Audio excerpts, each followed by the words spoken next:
welcome, this is Oshi. By now, hopefully you know. This is gonna be a video about my first year with tarot, which is kind of funny because it makes me feel like I'm doing this for a lot longer and at the same time a lot shorter, if this makes any sense, but I think my experience is kind of similar to 2020. It went by so quickly and at the same time so slow. So yeah, I can't believe it, it's been already a year since I went to that tarot course and started doing readings. So much has changed, and I thought that it would be more, maybe useful, not useful is not a word, maybe more interesting if I would use the Lisa Papez, I hope this is how you say your name, previously known as Supportive Tarot's Tarot FAQ hashtag, because she posted interesting questions that I could, if I go through them, that it kind of gives my overall experience for the year as well. So let's just start with it, shall we? But it's kind of still, wow, a year already. it's kind of cool. And I just the fact that I would be on YouTube as well, not just doing readings but making videos connecting to tarot, it's just, who the hell knew? I didn't, that's for sure. So first section, deck preferences. What are your thoughts on illustrated minors versus pips?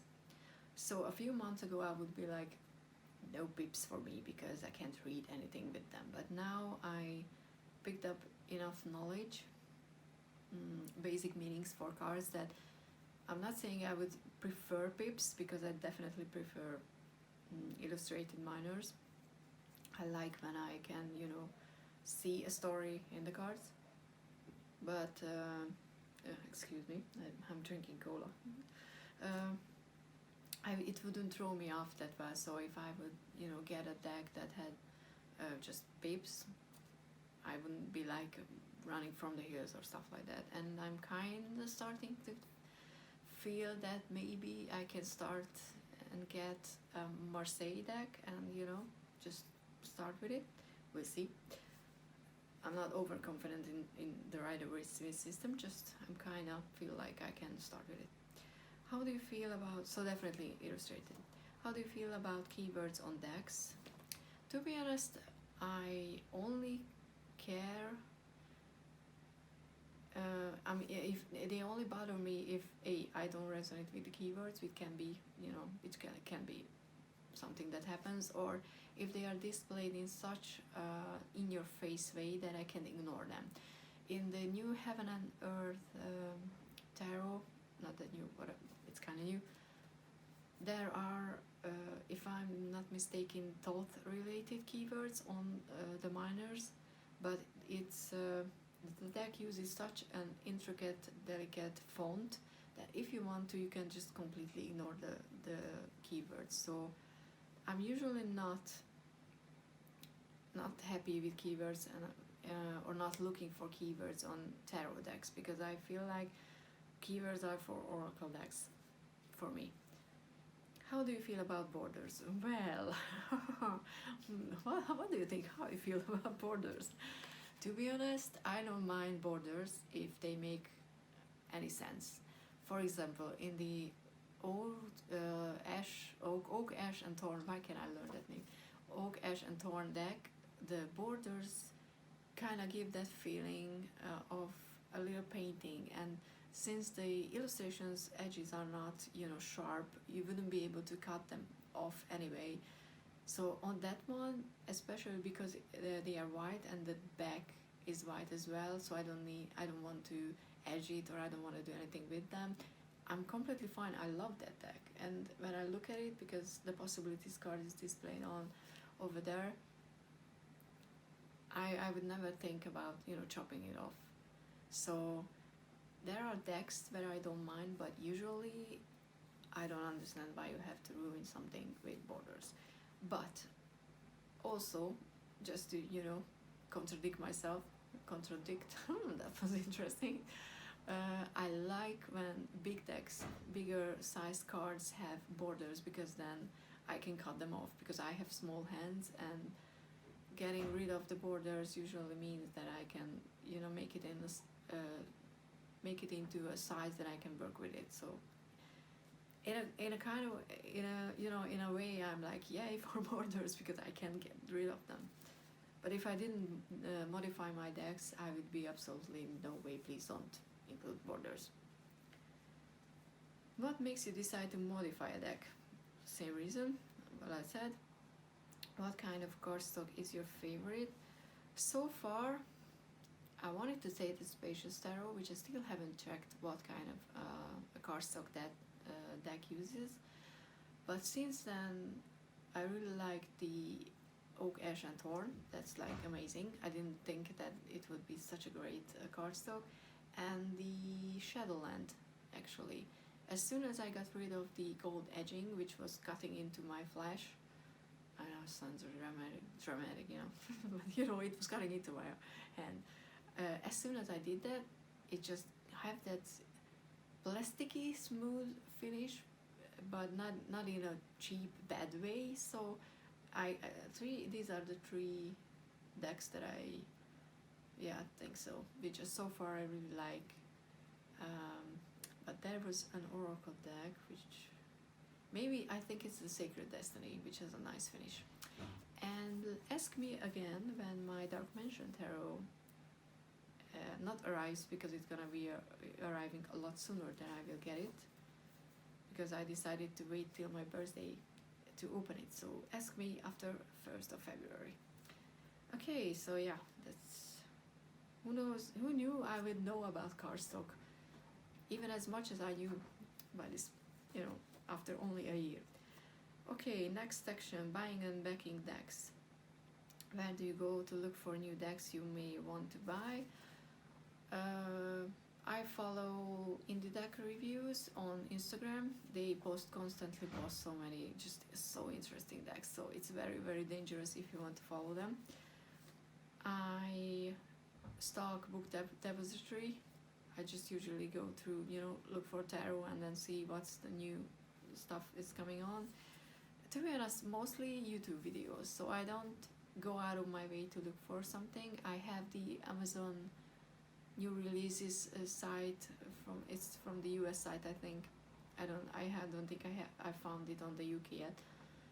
They have a section and I bookmarked it, and I, you know, sometimes I go through that one, but I usually just watch people like Simon and Lisa and oh god, Kelly. Jeez, I was sore. So those three people are very, very, very dangerous on my what do I want and what do I not want list. So yeah, I usually just watch videos and then because I like watching the deck in entirety before I decide if I want it or not. Okay, what has been your best and worst Kickstarter crowdfunding experience? I never backed a deck on Kickstarter or crowdfunding. The worst was the Veronica Mars movie, because I was not allowed to back it because back then Hungary wasn't on the list. So yeah, stuff like that happened, and it sucked because I was so excited about the new Veronica Mars movie back then, and I really wanted to be part of it, but hey. And to be honest, I will be backing for sure the next oh god, how does she say her name? Joanna Nelson, maybe? She created the Monstero deck, which I kind of wanted to have, but I kind of don't want. In a way, I wasn't sure because reasons. And then she started posting her new deck, the black and white one, and I already asked her when it's coming, and she said it's 2021 springtime. That's where she's planning on, so that's gonna be for sure my first one. I mean, yeah, I don't think there's gonna be anything in between, but that's gonna be something that I will back, because I mean, so far all the cards that I've seen from that deck are if you haven't seen it, check her Instagram, she posts them, and I'm loving that deck. Okay, how do you decide what decks you want to buy or back? First, I have to have this initial, you know, emotional reaction. I have to have the want reaction, which is dangerous. but then I have to have certain cards work for me. High Priestess, if I don't connect with her, I don't care. I can't work with the deck because she is not me, because I don't look at myself as High Priestess, but she is my connection to my higher self in the deck, if that makes any sense. So we have to have a connection, a strong connection. I know it's just a card and whatever. And Nine of Cups, usually it's not deal breaker, but I'm always hoping if I would like the Nine of Cups, because I don't like the Lightseers Tarot Nine of Cups, to be honest. Other than that, I noticed recently that the Two of Swords is something that I'm kind of looking through and to see how I feel about the Two of Swords. So I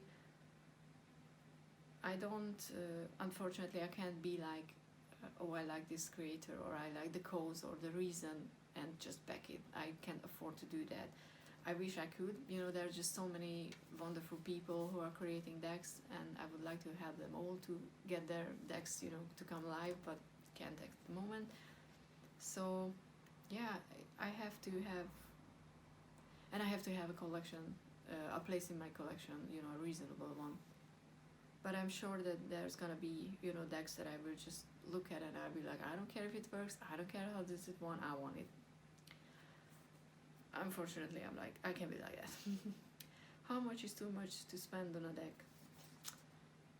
I guess it's always the most expensive deck, the amount, because I had, you know, limits with fountain pens, and I never imagined to spending more than, God, I don't know how much that is, maybe £100 plus shipping on a fountain pen ever.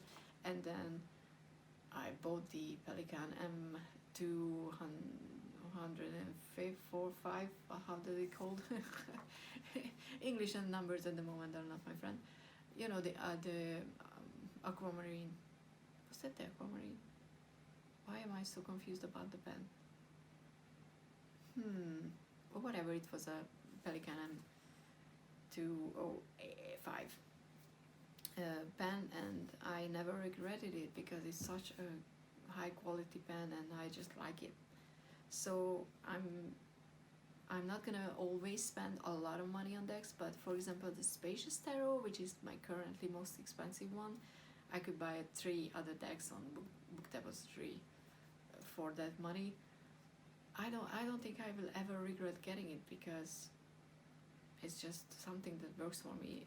So yeah, I guess nothing is too much if you feel like it's worth it, because with tarot decks especially, you're not gonna, and just like that with fountain pens, I'm not gonna use it for 5 minutes and then throw it away. Okay, do you have deal breaker cards? I talked about that. Cards that have to feel right for you to pull the trigger on deck. Yep, I already talked about those. Oh, we're making progress. Reading style. Do you have a daily tarot practice? If not, when do you read for yourself? I had one for a while, but I'm not good with consistent doings. Then I switched to pulling a card for the collective and post it on my Instagram daily. And then I recently just stopped with that because I just don't have time and I don't want to, you know, rush through and just get a few words. When I post something on there, I want it to be useful for at least one person. So I switched to pick a card readings when I feel like doing one. When do I read for myself? To be honest, I don't read for myself too often, but when I have a recurring theme of problems or a recurring problem and I can't figure out, I will sit down and do a reading to maybe get an insight on what's going on and why this is happening. So with major things, I don't do readings for smaller, less important stuff. I'm not saying there's anything wrong with that. I think for me, too much readings can be as bad as none, if this makes any sense. Okay, what's your go-to shuffle style? Well, I suck at riffle shuffle, unfortunately. I don't know. I mean, I'm trying to practice, but I just feel like my hands are not strong enough to do that with most of my decks, and I have small hands, so something chunky like the Light Sears Tarot, which is like this thick, I can't hold it and riffle shuffle it, unfortunately. Sometimes I try to do that when I feel like shuffling that I need to, shuffle it more. I will do that. It's not pretty or anything, and I can't bridge it. That's just not possible. So I overhand shuffle pretty much. I don't mind. Just it would be cool if I could do more riffle shuffle, but oh well. Where was I? How do you choose which deck you're going to work with? To be honest, I just look through my collection and I pull whatever I'm drawn to if I'm doing a specific reading for someone else. But right now I'm trying to stick to one deck and to work with it when I'm doing my videos or weekly pick cards on Instagram. So right now it's the Oak, Ash and Thorn, so that I would get a feel how well it works. Because I think if I'm just going in and out with the deck, I don't get that feeling. I can't assess it well if the deck actually works for me or not, if I just only use it like every third month. So I'm trying to be more consistent and use the deck more regularly and for a more what is that? A more constricted time. You know what I mean. I hope you know what I mean. Okay, so why do I keep forgetting where am I? Do you purchase professional readings for yourself? I did one, and it was nice and everything, but that was out of desperation, and I didn't. It's not the correct way to say it. I didn't know when I bought that reading that I need to have a better connection with the reader for the reading to work. Now let me explain, because this makes no sense if you just go to a random person. But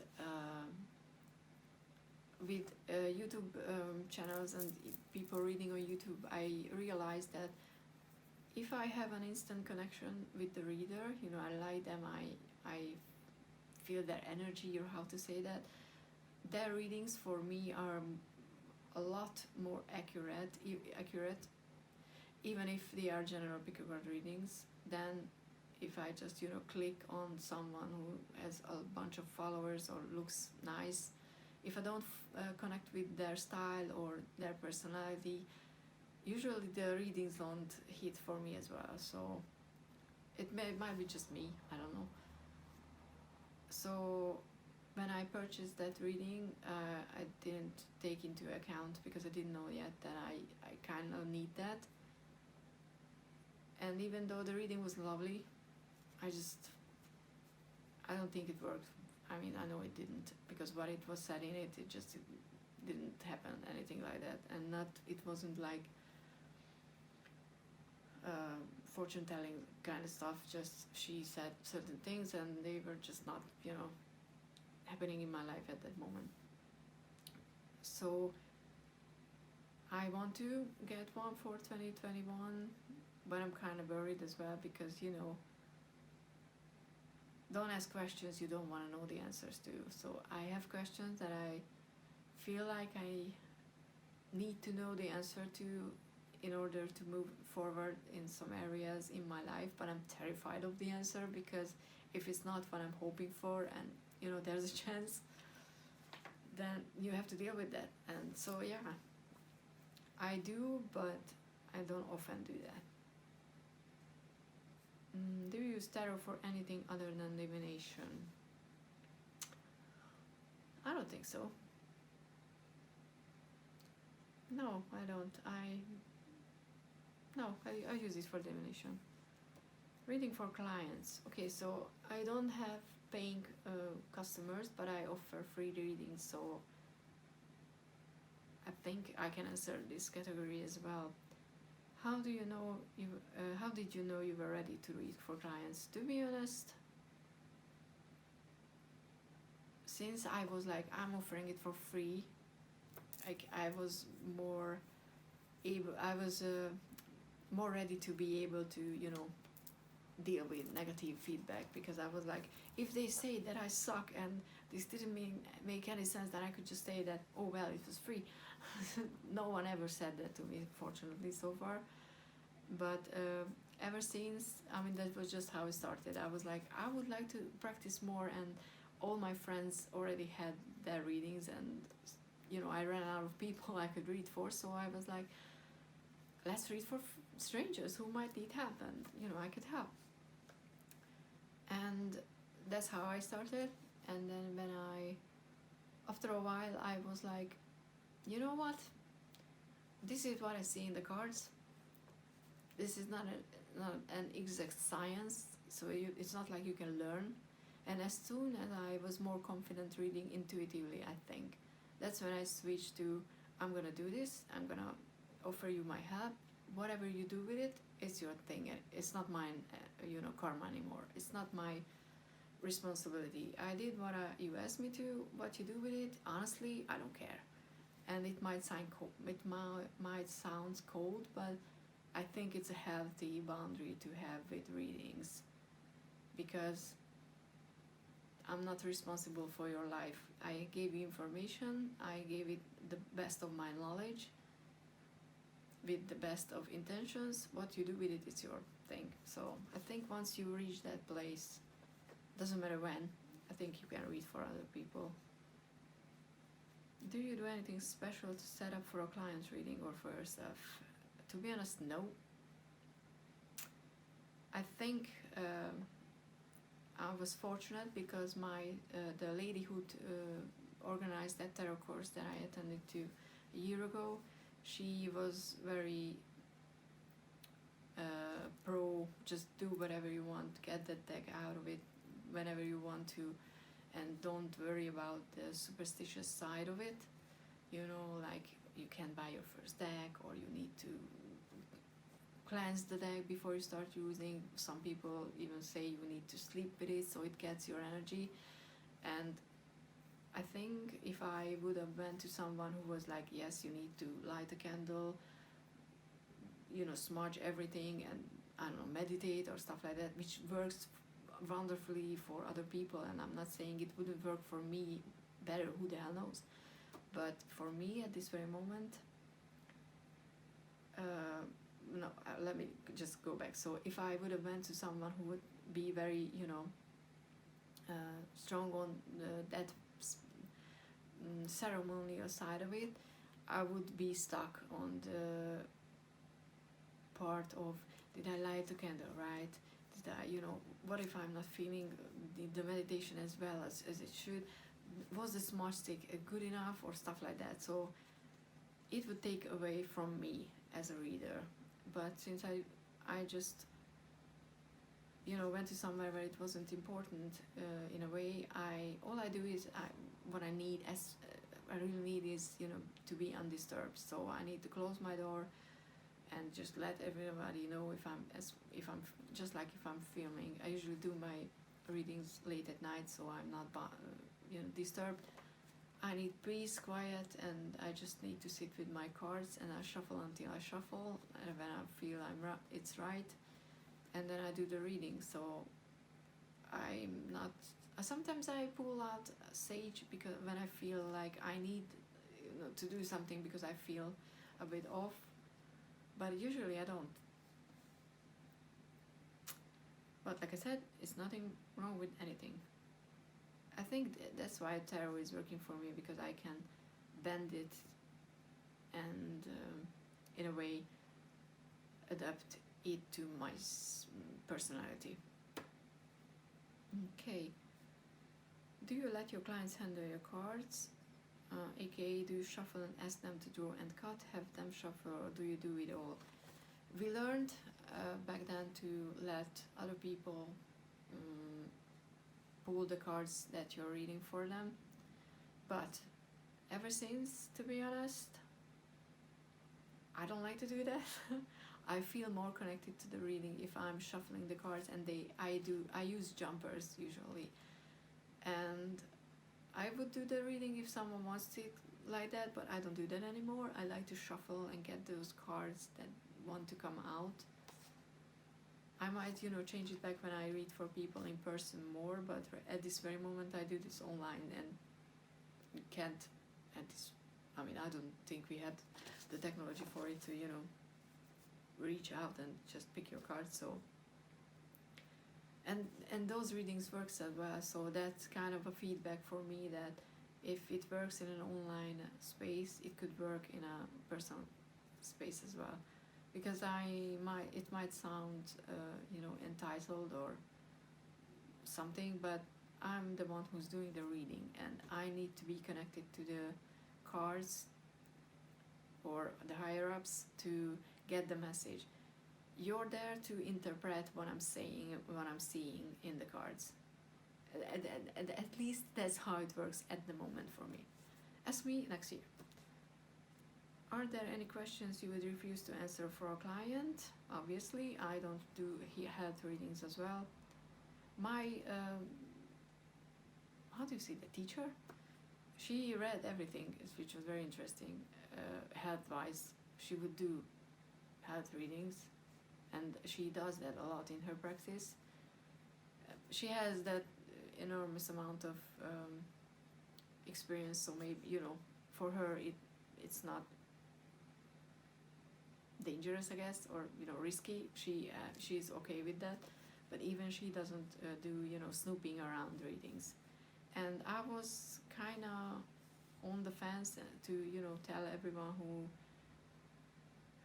finds me with questions like, when will my ex come back, or does this person love me, and stuff like that, because those are annoying questions to ask from a tarot reader, to be honest, because it's none of your business if they don't want to tell you. And why does it help you if you know that yes, they like you, but they are not ready in their life to do anything about them, anything about the feeling. So at first I was just didn't say no, but I turned the reading around in a way to the message to be what you have to do in that situation, not the other person. Because when will my ex come back? How would I know? Is your ex is your ex asking the question? No, it's you. So it just doesn't make any sense. But now I'm like, you know what? And this might sound like I'm an asshole, and maybe I am. I was like, you know what? You need to go through this, phase in your life where you hear stuff that might not, you get information that you can't do anything about it, or you have to learn from it. So I'm kind of doing these readings now as like, let's see what the cards say. If they come back, they come back. I'm gonna tell this whoever is asking. But I have that attitude, which I don't do it during the reading, so I'm not going like that. I went into readings before, and I was like, she's asking, the guy didn't contact her for months. Why would he, come back? But then the cards said different things, so I was like, that's what the cards say. So if I either believe what the cards say, I don't believe the cards say. So, oh wow, I'm kind of getting hungry. So, besides health, I don't think I would do anything specific. Like, for example, if someone says, I have this opportunity and I don't know, is it yes or no? I would do a what if you said yes and what if you said no, and see what you can get from it. But I don't like to just, do those really, is it this or that reading, because nothing is ever this or that. Do you have any advice for people who want to start reading professionally? Yes, do it. Like I said, I don't read professionally for a long time. I don't offer my readings for a long time for people, but you can learn a lot from actually doing that. You know, when there is a stranger at the end of the reading, that you will hopefully get a feedback. So I would say, when you start doing it, if you're not comfortable doing it for free, then charge something for it. But or if you're not comfortable asking for money, don't ask for money. I'm at this very moment not comfortable asking money for it, not because I don't value myself as a reader, but because I feel like life, universe, higher ups, whatever, gave me this to be able to give back. So that's just how it is for me. But though I'm currently in the process of setting up a new website where I will, because I think it's easier if people can pick from different kind of readings. It's easier for me as well. And I will offer one type of reading for a set price, because it's gonna be a gift option to gift a birthday reading for someone. And the reason why I'm gonna ask for money for that, because it's not that person coming to me for help, but someone else, and I don't want. And doing that kind of reading, it's a 15 card reading. It takes time, and I don't want to waste my time or anybody else's, for a reading that I, sit down, put everything in it, and then the recipient is like, oh, but I don't believe in tarot, delete. So I don't want people to, just ask and request birthday gifts for people on end, and, just turn into something that doesn't have value. So for that, I will ask some compensation, because I want my time to be compensated, to be honest. And I think that could be a way to look at what you're offering, that you want some sort of a compensation for the time and energy you're investing in the reading. And it can be anything. It's up to you. But yeah, like I said, do it. And set up a system where you can get feedback. Like when you send out the reading, just put in a line where you just ask them to, give you feedback if they want to. Most people won't bother, but some will, come back, and maybe they will give you things you can change, or if not that, maybe they will just tell you how much it resonated. And I can't tell you how happy and fulfilled, and I don't know, just lighter when it makes me feel when someone just emails me back, or just tells me when I do readings for friends, that it's like exactly what they not needed to hear, but it just made so much sense, and it was exactly what they were dealing with. It can boost your confidence, and the more confident you are, the better readings you can give, I think. So yeah, that was my year in a few questions, sort of way. It is very interesting, and I honestly very curious where the next year is gonna go. I mean, aren't we all? But I will hopefully post next year, a similar type of video, not with the same questions, but kind of, just going through what happened in that year, because that would mean I continued with reading tarot, and I continued with doing videos, which is fun. So we'll see, but you don't have to do the hashtag, but it would be fun, I think. But anyway, just tell me about your first year, or your year, or just any experience with tarot, if you would like to, in the comments. And see you in the next one and next year. Thank you so much for watching. Bye.